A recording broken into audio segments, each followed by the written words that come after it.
அனைவருக்கும் வணக்கம். நான் உங்கள் அருண் மனோஜ்குமார். நீங்கள் பார்த்து கொண்டிருப்பது back on official YouTube channel. இன்னைக்கு நம்ம பார்க்க போற கண்டென்ட் என்னன்னு பாத்தீங்க அப்படின்னா, இது ஒரு cinema content, cinema review content. என்னன்னா, கல்கி அப்படிங்கிற திரைப்படம். கல்கி ஆல்ரெடி வந்துருச்சு. கல்கி 2898 ஏடி. அடப்பாங்களா, என்னடா டைட்டில் இதான் தண்டி வச்சிருக்கீங்க. அது கூட இவ்வளோலாம் யாரும் ப்ரொமோட் பண்ணல. ப்ரொமோட் பண்ணுறது அந்த படத்தை பற்றி தமிழ்நாட்டில் யாருமே பெருசா வாயை கூட திறக்கல. ஈவன் அந்த படத்தில் வந்து பார்த்தீங்க அப்படின்னா, உலகநாயகன் கமல்ஹாசன் அவர்கள் நெகட்டிவ் ரோலில் நடிச்சிருக்காரு. அவருடைய லுக்கே நல்லா இருந்துச்சு. அதை பற்றி மட்டும் தான் பேசினாங்க இருந்துச்சு. மற்றபடி அந்த படத்தோட விஎஃப்எக்ஸ் இஎஃப்எக்ஸ் பற்றி டெக்னிக்கலாக அந்த சினிமா சம்மந்தப்பட்டவங்க தான் பேசினாங்க இருந்துச்சு. ஓவராலாக சினிமாவில் கல்கின்னு ஒரு படம் ரிலீஸ் ஆகுது. பிரபாஸ்ங்கிற ஒரு நடிகர் இருக்காரு. ஏன்னா பாகுபலிக்கு அப்புறம், பாகுபலி 1 and 2க்கு அப்புறம் தலைவனோட படம் பெருசாக எதுவுமே போகலை. சலார் படம் மட்டும் கொஞ்சம் டீசெண்டான வெற்றியை கொண்டு இருந்துச்சு. ஓகேங்களா, சலார் 2 வரப்போகுது, அடுத்து கல்கி 2 அந்த மாதிரி வச்சுக்கலாம். அப்கமிங்ல அவர் வச்சிருக்காரு. ஆதிபுருஷ் 2 கூட எடுக்கலாம்னு ட்ரை பண்ணாங்க. ஆனா ஒண்ணு இந்த மாதிரி பங்கமா அடிபட்டுருச்சு. ராமாயணத்துல கை வச்ச பிரபாஸ் அடுத்து மகாபாரதத்துல கை வச்சு ஒரு சப்ஜெக்ட் பண்ணியிருக்காரு. இந்த கல்கியோட திரைப்படம் அதிகம் அப்படின்னா மகாபாரதத்தோட இதுல இருந்தா ஸ்டார்ட் ஆகும். ஓகேங்களா, குருஷேத்ரா போர் உங்க எல்லாருக்குமே தெரியும். அஸ்வத்தாமா அப்படிங்கிறவர் யாருன்னா துரோணாச்சாரியாரோட பையன். துரோணாச்சாரியாருங்கிறது யாருன்னு பாத்தீங்கன்னா, பாண்டவர்களாகிய 5 பேரையும் கௌரவர்களுடைய 100 பேரையும் ட்ரெயின் பண்ண ஒரு குரு. அவருடைய ஆதாயத்துக்காக பண்ணாரு. பாஞ்சால தேசத்துல பாதி இடத்த கைப்பற்றணும். அந்த பாதி இடத்த கைப்பற்றினதுக்கு அஸ்வத்தாமனை தலைமையா வைக்கணும் அப்படிங்கிறதுக்காக அந்த 105 பேரை ட்ரெயின் பண்ணாரு. ஓகேங்களா, இதுவே ஒரு மிகப்பெரிய சீரீஸ். அந்த சீரீஸ்ல பத்தி நம்ம பேசல. குருஷேத்ரால, அதாவது எல்லாம் முடிஞ்சு பாத்தீங்க அப்படின்னா, கிருஷ்ணர் அவர்கள் வந்து அஸ்வத்தாமனுக்கு ஒரு சாபம் கொடுத்துட்டாரு.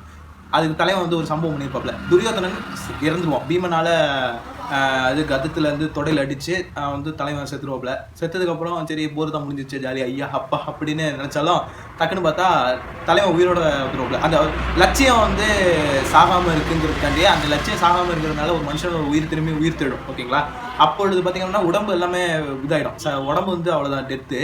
ஆனால் உயிர் மட்டும் அவருக்கு வந்துடும் துரியோதனனுக்கு. அந்த நேரத்தில் வந்து அஸ்வத்தாமன் வந்து கொஞ்சம் பார்ப்பாப்ல. வந்து அந்த நேரத்தில் அஸ்வத்தாமன் தான் இருப்பாப்ல அவர் கூட. ஓகேங்களா, அவர் வந்து பார்த்தீங்க அப்படின்னா கர்ணன் தான் இறந்துருவாரு. கிட்டத்தட்ட கர்ணன் இறந்துருப்பார். ஓகேங்களா, இறந்துருவார். அப்போ தன்னை மறந்து பாவ புண்ணியங்கள்லாம் வாங்கி அதெல்லாம் ஒரு அது தனி சப்ஜெக்ட். இப்போ நான் அது வந்து அப்புறமா பேசுகிறேன். பிரபாஸோட கேரக்டரைசேஷன் அங்கேருந்து தான் வருது. இப்போ நான் அங்கே வரேன், கர்ணனுக்கும் அஸ்வத்தாமனுக்கு வரேன். சாரி, கண்ணனுக்கும் கிருஷ்ணருக்கும் அஸ்வத்தாமனுக்கு வரேன். இதில் பார்த்தீங்க அப்படின்னா அஸ்வத்தாமன் வந்து பாண்டவர்களை மாய்க்கணுங்கிற அசைன்மெண்ட் வந்து பார்த்தீங்க அப்படின்னா துரியோதனன் அஸ்வத்தாமனுக்கு வழங்குறாப்புல. அப்போ அஸ்வத்தாமன் என்ன பண்ணுறாரு, இந்த மாதிரி இருட்டான அவர் வந்து பாண்டவர்கள் தங்குற ஒரு இடம் இருக்குமா, அந்த கொட்டாய் மாதிரி ஒரு இடம் இருக்குமா. அந்த இடத்துல பார்த்தீங்க அப்படின்னா பாண்டவர்கள் எல்லாரையும் வதம் பண்ணதான் நினச்சி பாண்டவர்களோட புதல்வர்களை வதம் பண்ணியிருப்பாரு. புரியுதுங்களா?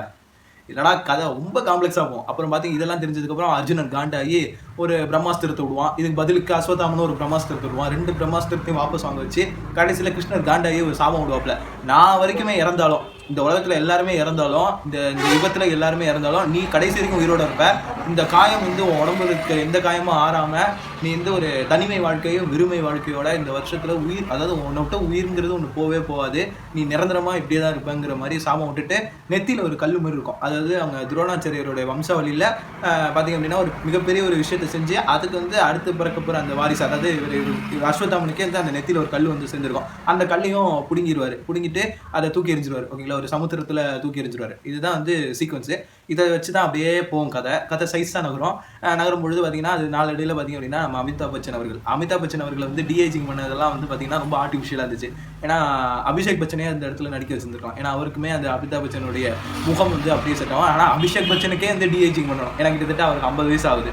ஓகேங்களா, அப்படிங்கிறப்ப இங்கே வேறு வழி இல்லை, டிஏஜிங் பண்ணி தான் அவனுங்கிற கட்டாயத்துக்கு வர்றப்ப அந்த மாதிரி டிஏஜிங் பண்ணிட்டாங்க. சரி, ஓகே, ஃபைன். நான் அது பேசல. டெக்னிக்கலாக வந்து அதுதான் பண்ண வேண்டிய சூழ்நிலை இருக்கப்ப அது பண்ணிட்டாங்க. ஏன்னா டெக்னிக்கலாக நல்லாவும் இருந்துச்சு, ஆனால் கொஞ்சம் ஆர்டிஃபிஷியலாக இருந்துச்சு. ஆர்டிஃபிஷியல் அப்படின்னு நம்ம கண்ணுக்கு தெரிஞ்சிச்சு, ஒரு நேச்சுரலாக தெரியல. சரி, ஓகே, கதை அப்படியே நகரம்.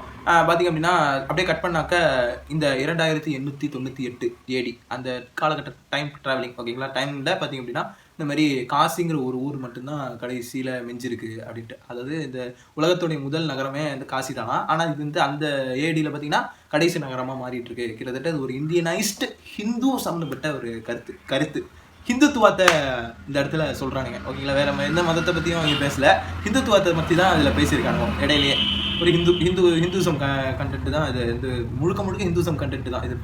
வேற எந்த மதத்தினருக்கும் இது வந்து பார்த்தீங்க அப்படின்னா கொண்டு போய் சேர்க்காம யூனிவர்சல் கண்டென்ட்டாக இல்லாமல் ஹிந்துசம் மட்டுமே ஸ்டாண்ட் அலோன் பண்ணி வர்ற கண்டென்ட்டாக இருக்குது. ஃபுல்லாகவே அந்த மாதிரி தான் இருக்கும். மகாபாரதம் இதெல்லாம் வந்து பார்த்தீங்கன்னா பொதுவாக அந்த மாதிரி தான் இருக்குது, யூனிவர்சலாக இல்லை. ஓகேங்களா, சரின்னா அது மாதிரி போவோம். அங்கே போனால் வந்து பார்த்திங்க அப்படின்னா காம்ப்ளெக்ஸ் அப்படிங்கிற ஒரு இடத்துல மட்டும் பார்த்தீங்கன்னா எல்லாமே இருக்கும். தண்ணியிலேருந்து சாப்பாடுலேருந்து எல்லாமே வந்து சகலமும் வந்து பார்த்தீங்க அப்படின்னா எல்லாமே இருக்கும். அந்த உலகத்தில் உள்ள எல்லாத்தையும் உறிஞ்சி அந்த ஒரு முக்கோண வடிவில் இருக்கிற ஒரு இடத்துல இருந்து தான் பார்த்தீங்க அப்படின்னா இந்த உலகத்துடைய எல்லா வளமும் வந்து அந்த முக்கோண வடிவத்தில் இருக்கிற ஒரு இடத்துல தான் இருக்குது அப்படிங்கிற மாதிரி சொல்கிறாரு. அதை தலைமை தாங்குற இடத்துல யார் இருக்கானா யக்ஷின் அப்படிங்கிற சுப்ரீம் கார்ட், அவர் தான் நம்ம கமல்ஹாசன். ஓகேங்களா, இந்த மனுஷன் வந்து பார்த்தீங்கன்னா 10 நிமிஷம் சீனில் வருவார். 10 நிமிஷம் சீனும் நல்லா டெட்லியான சீன்ஸாக இருக்கும். ஓகேங்களா, அடுத்து வந்து அப்படியே கதை கொஞ்சம் சைஸாக நகரும். அப்படி பார்த்தீங்கன்னா தீபிகா படுகோன் வந்து கொஞ்சம் பிரெக்னென்ட் லேடியாக இருப்பாங்க. அவங்க வந்து பார்த்தீங்கன்னா அங்கே இருக்கிறது என்னென்னா பெண்களோட உறவு வச்சுக்கிற மாதிரியும் அந்த அப்படி இல்லைன்னா அந்த வயிற்றில் இருக்கிற கருவில் இருக்கிற அந்த சீரம் வந்து பார்த்தீங்க அப்படின்னா ஆண்டவர் சுப்ரீம் யக்ஷனுக்கு கொடுப்பாங்க. ஓகேங்களா, யக்ஷின் தான் அவரது மட்டும்தான் அந்த இடத்துல ஒரே கடவுள். ஓகேங்களா, இதெல்லாம் ஒரு கான்செப்டாக வந்து வரும். அதுக்கப்புறம் வந்து அப்படியே எல்லாம் போகும்போது ஹீரோ என்ட்ரின்னு சொல்லி ஒன்று இருக்கணும்ல. பிரபாஸ் இந்த படத்தில் ஹீரோவாக நடிச்சாரா இல்லை ஜஸ்ட் ஒரு ஆக்டராக நடிச்சாரான்னு எனக்கு தெரியல. ஏன்னா அமிதாப் பச்சன் மட்டும்தான் அந்த படத்தில் ஒரு ஹீரோங்கிற ரேஞ்சில் இருந்தார். ஓகேங்களா, இந்த பார்த்தீங்கன்னா ஆனால் பிரபாஸ் அவர்களுக்கு கிட்டத்தட்ட ஒரு 15 நிமிஷம் சீன் நினைக்கிறேன் போட்டு அறுன்னு எடுத்துட்டாங்க. கிட்டத்தட்ட 50வது நிமிஷத்துல தான் ஹீரோவோட இன்ட்ரோ கிட்டேயே வர்றாரு. அதாவது கிட்டத்தட்ட 40வது நிமிஷத்துல தான் ஹீரோட இன்ட்ரோ. அதுலேருந்து 50வது நிமிஷம் கிட்டத்தட்ட 3 மணி நேரம் திரைப்படத்தில் ஒரு கால் பகுதி இன்னும் முடிஞ்சிச்சு. முதல் பாதிக்கு எந்த இதுவும் இல்லை. டக்குன்னு பார்த்தா இவர் ஏதோ ஒரு வழியில் ஒரு ஹீரோயினை லவ் பண்ணுறாரு. அந்த ஹீரோயின் வேற ஹீரோயின் அது, அந்த ஹீரோயின் பேர் எனக்கு தெரியல. அவங்க ஒரு ரோல் பண்ணுறாங்க. அந்த ரோல் இருந்து இவர் லவ் பண்ணுறாரு. டக்குன்னு பார்த்தீங்க அப்படின்னா டக்குன்னு இதுக்கு அந்த காம்ப்ளெக்சிட்டியில் ஒன் ஆஃப் த லேபராக உள்ள போகிறாரு. அங்கே போனால் ஆள் கை காலிச்சிட்டு சும்மா இல்லாமல் ஏதோ ஒரு சம்பவம் பண்ணி விட்றாரு. அதுலேருந்து அவங்க வந்து துரத்தி அடிச்சிடறாங்க. எப்படியாவது அந்த காம்ப்ளெக்ஸ்குள்ளே போகணுன்னு வெறியோட இருக்கிறவன், பணத்தாசை பிடிச்சவன். ரெண்டாவது தன்னை தாண்டி வேற யாரை பற்றியும் பெருசாக அக்கறை காட்டாத ஒரு நபராக தான் பார்த்தீங்க அப்படின்னா நம்ம தலைவர் பிரபாஸ் இருப்பார். ஓகேங்களா, அதோட ஒரு மிஷின் ஒன்று இருக்கும் புஜ்ஜி அப்படின்னு சொல்லிட்டு. அது ஒரு இன்டெலிஜென்ட் மிஷின். ஓகேங்களா, அது வந்து நம்ம கீர்த்தி சுரேஷ் வாய்ஸ் ஓவர் இருக்கும். தெலுங்குலையும் சரி தமிழ்லையும் சரி அவங்களோட வாய்ஸ் ஓவர் ரெண்டுலேயுமே அவங்களோட வாய்ஸ் ஓவர் இருக்கும். கொஞ்சம் வாய்ஸ் வந்து கொஞ்சம் அங்கங்கே கொஞ்சம் மாடுலேஷன் பண்ணி வச்சிருக்காங்க. அது ஒரு தனி ஏஐ மிஷின் மாதிரியே கூட ஆயிடுச்சு. அதுவாக தானாக பேசக்கூடிய ஒரு மிஷினாக மாறிடுச்சு. ஓகேங்களா, ஸ்கிரிப்ட் கொடுக்கணும்னு இல்லை, அதுவே தானாக வந்து பேசுது அப்படிங்கிற மாதிரியான ஒரு இதுதான். ஓகேங்களா, ஏன்னா அது சம்மந்தமான மேக்கிங் வீடியோஸ் வந்து அந்த படத்தில் வெளியிட்டிருந்தாங்க. அந்த படத்தோட ப்ரமோஷனுக்காண்டி வெளியிட்டிருந்தாங்க. பட் ஆனால் இந்த படத்துக்கு எந்த ஒரு ஹைப்பும் கிரியேட் ஆகலை. ஏன்னா அந்தளவுக்கு தான் அந்த படத்தோட ப்ரொமோஷனும் இருந்துச்சு. தெலுங்கு ஆடியன்ஸ் மட்டும்தான் அந்த படத்தோட ப்ரொமோஷன்ஸ் பயங்கரமாக இருந்துச்சு. தமிழில் பெருசாக யாருமே அதை தூக்கி வச்சு கொண்டாடல. ஏன்னா எல்லாரும் இந்தியன் 2க்கு தான் வெயிட் பண்ணிட்டு இருக்காங்க. கங்குவா அதுக்கப்புறம் கூலி அதுக்கு தான் வெயிட் பண்ணிட்டு இருக்காங்க. ஓகேங்களா, சரி வந்து பார்த்திங்க அப்படின்னா அப்படியே போது சைஸாக மூவ் பண்ணுறாங்க. அப்போ கதைக்குள்ளே எப்படா வர்றாங்கன்னு பார்த்தா ஸ்கைண்ட் ஆஃப்ல ஒரு சின்ன லீடில் கொடுத்து அதுக்கப்புறம் பிரபாஸ் அவர்கள் வந்து என்ன ரோலில் போட போகிறாங்க. நான் என்ன நினச்சிட்டேன், அந்த கிருஷ்ணர் ரோலாகவே பார்த்தீங்க அப்படின்னா பிரபாஸாக தான் இருப்பார் போல் அப்படி இப்படின்னு நான் நினச்சேன். கிருஷ்ணர் வந்து பார்த்தீங்கன்னா தீபிகா படுகோனுடைய வயிற்றில் தான் சுமந்துட்டு இருக்காங்களாம். அதாவது கிருஷ்ணருடைய ரோலில் நடிக்கக்கூடிய அந்த அந்த அந்த கிருஷ்ணருடைய மறுஜென்மமாக பார்த்தீங்க அப்படின்னா தீபிகா படுகோனோட வயிற்றில் தான் இருக்குங்கிற மாதிரி தான் பேசியிருப்பாங்க. ஓகேங்களா, அது ஒரு கான்செப்ட், அது ஒரு மாதிரி போகுது. அது கடைசியில் வந்து அந்த குழந்தைய எடுத்தாங்களா இல்லை எடுக்கலையாங்கிறதெல்லாம் காட்டல. ஸ்ட்ரைட்டாக ஆண்டவருக்கு ஒரு சீரம் கொடுத்தோன்னே அவர் பல்க் ஆகிட்டார். அது வேறு விஷயம். அதுலேருந்து இப்போ வந்து எல்லாமே ஒரு மாதிரி போகும். நடுவில் நம்ம பசுபதி ஐயாலாம் வருவாப்பில், நம்ம ரங்கன் வாத்தியார் அவரோட ரோல்லாம் பயங்கரமாக இருக்கும். அதில் ஒரு அம்மாவோட ரோல் எனக்கு அது ஓவர் ஆக்டிங் மாதிரி தெரிஞ்சிச்சு. அந்த ரோலே எனக்கு ஒரு ஓவர் ஆக்டிங் மாதிரி தான் தெரிஞ்சிச்சு.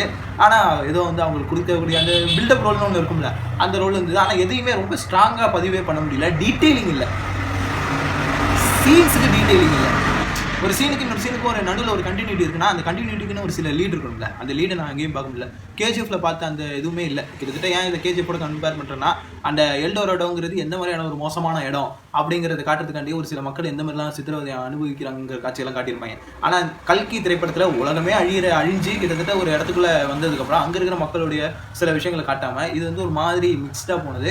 அப்புறம் வந்து இதெல்லாம் பண்ணும்போது கொஞ்சம் ஆர்டிஃபிஷியலாக தான் இருந்துச்சு. அப்புறம் லாஸ்ட் ஃபைனலில் தான் வந்து பிரபாஸ் அவர்கள் வந்து கொஞ்சம் ரிவீல் பண்ணுறாங்க. இந்த மாதிரி அவர் வந்து மகாபாரதத்தில் கர்ணனுடைய கதாபாத்திரத்தில் இருக்கிறாரு அப்படிங்கிற மாதிரிலாம் கொண்டு போகிறாங்க.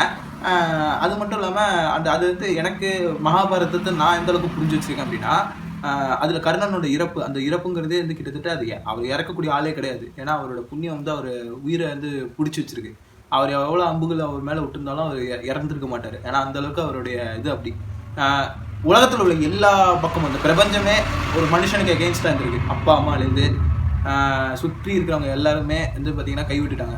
அவன் நண்பன் துரியோதனை தவிர. ஓகேங்களா, அதனால தான் அந்த நட்புக்கு தான் வந்து அதர்ம பக்கம் இருந்தான். மற்றபடி அவன் தர்மத்தோட பக்கத்துலேயே வந்து அழிப்பு வந்தாலும் கூட அவனால் போக முடியாத காரணம் என்னென்னா அப்போ அவனோட ப்ரெசன்ஸில் அவன் கஷ்டப்பட்டப்ப யாருமே துணையில் இல்லாதப்ப அவங்களுடைய ஆதாயத்துக்காக இவன் வரணுமா அப்படிங்கிற மாதிரி. கிட்டத்தட்ட பாண்டவர்கள் வந்து அப்பயே வந்து கர்ணனை வந்து கொஞ்சம் அப்படி இப்படின்னு தான் இது பண்ணியிருந்தாங்க. அவனை அப்படி தான் ட்ரீட் பண்ணியிருக்காங்க. பாஞ்சாலியுமே அப்படி தான் ட்ரீட் பண்ணிச்சு. அதனால தான் அந்த லவ் வந்து பிரேக்கப் ஆனிச்சு. ஓகேங்களா, மகாபாரதத்தில். அப்படி இருக்கிறப்ப திடீர்னு ஒரு ஆதாயத்துக்காக வந்து கர்ணன் வந்து தன்னோட சொந்த நண்பனுக்கு எதிராகவே நின்றான்னா இப்படி நிற்பான். உடனே அண்ணன் தம்பி ரத்தம் பாசம் முத்தம் பாசம்னு கொடுத்தோடனே பாசம்லாம் சும்மா போலியான வார்த்தை. பாசம்லாம் இங்கே அப்படி ஒன்று கிடையாது. ஒரு விஷயம் எல்லாமே நம்மகிட்ட எதுவுமே நம்மகிட்ட இல்லைன்னு தெரிஞ்சு கூட நம்மளை ஒருத்தன் ஏற்றுக்கிட்டு அவனோட இதில் ஒரு இடத்துல உட்கார வச்சு அழகு பார்க்குறான் அப்படின்னா அவனுக்காண்டி என்ன வேணாலும் செய்யலாம். அது கர்ணனோட கான்செப்ட். அதுதான் அங்கேயும் நடக்கணும். ஆனால் அந்த மாதிரி இல்லை. ஏன்னா அப்படி இருக்கிற கர்ணனை தான் வந்து பலம் ஒரு மாதிரி நியாயமே இல்லாமல் கொண்டுட்டார் கிருஷ்ணர். கிட்டத்தட்ட அது இதுன்னு பேசி என்னோட பாவ புண்ணியத்தை நீ வந்து ஏன் வாங்கின அப்படிங்கிற கேள்வி எனக்கு இருக்குது. ஏன்னா அவன் அடுத்த ஜென்மம்னு எடுத்து அவன் என்ன செஞ்சாலும் அது தப்பாக தானே போய் முடியும். பாவ கணக்கில் தானே போய் சேரும். அதை பற்றிலாம் எதுவும் யோசிக்கல. ஏதோ ஒன்று பண்ணி விட்டாரு. கர்ணனும் இறந்துட்டாரு. இப்போ அடுத்த இந்த ஜென்மத்தில் கர்ணன் தான் கிருஷ்ணனை காப்பாற்றுற மாதிரியான ஒரு சீக்வன்ஸை கொண்டு வந்துட்டாங்க அப்படின்னா கிட்டத்தட்ட மகாபாரதத்துடைய ஸ்கிரிப்டையே வந்து அந்த என்டையர் ஸ்கிரிப்டையே வந்து இவங்க பயங்கரமாக ரூல் பண்ணுற மாதிரி. ஓகேங்களா, சரி. ஏன்னா ஆல்ரெடி மகாபாரதத்தோட ஸ்கிரிப்டை வந்து தலைவன் மாரி செல்வராஜ் வந்து ரூல் பண்ணி தான் கர்ணன் ஒரு திரைப்படத்தை எடுத்தார். இப்போ அதை தொடர்ச்சி இந்த கல்கி 2898 AD இந்த திரைப்படம் வரப்போகுது. ஆனால் படம் சூரமுக்கன்னு சொல்ல முடியல. அது சமயத்தில் பயங்கரமான படம்டா அப்படின்னு சொல்ல முடியல. ரெண்டுக்கும் நடுவில் இருக்குது. ஓகேங்களா, டெக்னிக்கலாக வேறு லெவலில் படத்தை அச்சீவ் பண்ணியிருக்காங்க. பட் ஸ்க்ரீன் பிளேவாக ஒரு சீன்ஸாக அங்கே கன்வே பண்ணுறதுல கொஞ்சம் கவனம் செலுத்திருந்துருக்கலாம் அப்படின்னு தோணுச்சு. பிரபாஸ்க்கு அவ்வளோலாம் சீன் இல்லை. ஏன்னா அவர் வந்து ஃபீல்ட் அவுட் ஆகிட்டார். Almost field out. கரெக்டாக ஆல்மோஸ்ட் ஃபீல்ட் அவுட்டு. அப்படி இருக்கிற மனுஷனுக்கு 10 நிமிஷத்துக்குலாம் இன்ட்ரோ சீன் வச்சு காண்டு ஏற்றிருக்க வேண்டாம். அது மட்டும்தான். அப்புறம் வேறு என்னென்ன இருக்குது, அதுக்கு ஒரு ஃபேன்னு சொல்லிட்டு அந்த இல்யூஷன் சீன்லாம் ஒன்று வச்சுருப்பாங்க. அதாவது பாஞ்சால தேசத்துடைய மன்னனுடைய இல்யூஷனை வந்து இவர் ஃபாலோ பண்ணுற மாதிரி, அதாவது இவர் வந்து அந்த விஷயத்த செய்கிற மாதிரி எல்லாம் காமிச்சிருப்பாங்க. அமிதாப் பச்சன் சாருக்கும் பிரபாஸுக்கும் நடக்கிற ஃபைட் சீன்ஸே நல்லா பயங்கரமாக இருக்கும். புஜ்ஜியோட டிரான்ஸ்ஃபர்மேஷன் அதுவும் பயங்கரமாக இருக்கும். அதோடு சேர்ந்து இவரும் சேர்ந்து அதோட சேர்ந்து சண்டை உள்ள அந்த சூட்குள்ளே இருந்து சண்டை போடுற சீன்ஸ்லாம் பயங்கரமாக இருக்கும். லேட்டரலாக வந்து பார்த்தீங்கன்னா ஒரு கையில் ஒரு ஆயுதம் மாதிரி வச்சிருவார். அதுக்கப்புறம் பார்த்தீங்க அப்படின்னா பிரபாஸ் அவர்களுடைய லுக்லேருந்து எல்லாமே வேறு மாதிரியான ஒரு சேஞ்சு கொடுக்கும். ஓகேங்களா, அந்த கண்லேருந்து அப்புறம் தான் ஒரு சீனை ரிவீல் பண்ணுவாங்க. இது மகாபாரதத்துடைய குருஷேத்ரா போர்லேருந்து கதையை துவங்குற மாதிரி இருக்கும். ஓகேங்களா, அதே மாதிரி தான் நம்ம கமல் சாரும் சொல்லுவார், புதுசாக ஒரு பிரபஞ்சம் உருவாக போகுது அப்படின்ட்டு. ஓகேங்களா, அதே மகாபாரத கான்செப்டை வேற ஒரு கண்ணோட்டத்தில் இப்போ இருக்கிற காலகட்டத்துக்கு ஏற்ற மாதிரி வந்து பார்த்தீங்க அப்படின்னா நாக் அஸ்வின் அவர் வந்து கன்வே பண்ணுறாரு. ஓகேங்களா, இந்த படம் நல்லா இருக்கும் அப்படின்லாம் சொல்ல முடியாது. அதே சமயத்தில் நல்லா இல்லைன்னு சொல்ல முடியாது. ஒரு மாதிரி கலவையாக இருக்கும். ஆனால் ஒரு என்டர்டைன்மெண்ட் பர்பஸாக நீங்கள் இந்த படத்தை பார்க்கணும் அப்படின்னு ஆசைப்பட்டீங்க அப்படின்னா தாராளமாக இந்த படத்தை பார்க்கலாம். ஓகேங்களா, ஒரு தடவை பார்க்கலாம். இந்த எப்படி இருந்தாலும் சோஷியல் மீடியாவில் ரிலீஸ் ஆகிடும், OTTயில் ரிலீஸ் ஆகிடும். சில சீன்ஸை இதில் ஆட் பண்ணி ரிலீஸ் பண்ணால் நல்லாயிருக்கும் அப்படிங்கிறது என்னோட ஒப்பீனியன். ஓகேங்களா, கிட்டத்தட்ட 3 மணி நேரம் படம். ஆனால் OTTயில் ரிலீஸ் ஆகும்போது 4 மணி நேரமாக இருந்தாலும் உட்காந்து பார்க்கலாம். ஓகேங்களா, தேட்டரில் போய் பார்க்குறது தான் கஷ்டம். OTTயில் எப்போ வேணாலும் உட்காந்து பார்க்கலாம். என்ன அதுக்கெல்லாம் ஆப்ஷன்ஸ் இல்லையா என்ன? ஆனால் சில சீன்ஸ் ஆட் பண்ணி பண்ணுங்கள். ஏன்னா நிறைய இடத்துல கொஞ்சம் சீன்ஸுக்கு ஒரு கண்டினியூட்டி, லாஜிக்கல் எரர் அவ்வளோ இருக்குது. அது கொஞ்சம் சீன்ஸ் கண்டினியூட்டி கொடுத்து ஒரு ப்ராப்பரான ஃபிலிமாக எங்களுக்கு கொடுங்க அப்படின்னு சொல்லி ஒரு ரெக்வஸ்ட் வச்சுட்டு நான் அந்த வீடியோ முடிச்சுட்டேன். ஓகேங்களா, இது வந்து கம்ப்ளீட்டாக ஃபிலிம் அனாலிசிஸ். நான் இன்னும் ரிவ்யூவில் ஃபிலிம் அனாலிசிஸ் தான் நான் கொடுத்துருக்கேன். சந்தோஷ் நாராயணனுடைய பிஜிஎம் வந்து பார்த்தீங்கன்னா அங்கேருந்து கொஞ்சம் சுமாராக தான் இருக்குது, ஓப்பனாக சொன்னேன். ஆனால் கிளைமேக்ஸ் போர்ஷன்லாம் மனுஷன் பீக்கில் அடிச்சிட்டாப்புல. கர்ணன் படத்தில் இருக்க பிஜிஎம் கம்பேர் பண்ணும்போது கல்கி பிஜிஎம் கொஞ்சம் டவுனாக தான் தெரிஞ்சிச்சு. ஓகேங்களா, ஆமாம். ஏன்டா கர்ணன் அதே இழுக்கிற அப்படின்னா அந்த கதைக்கும் இந்த கதைக்கும் ஏறக்குறைய ஒரே மாதிரியான மகாபாரத ரெஃபரன்ஸ் தான் வச்சுருப்பாங்க. ஸோ தட் ரெண்டும் எனக்கு ஒரே மாதிரி தான் தெரிஞ்சிச்சு. ஓகேங்களா, நன்றி, வணக்கம்.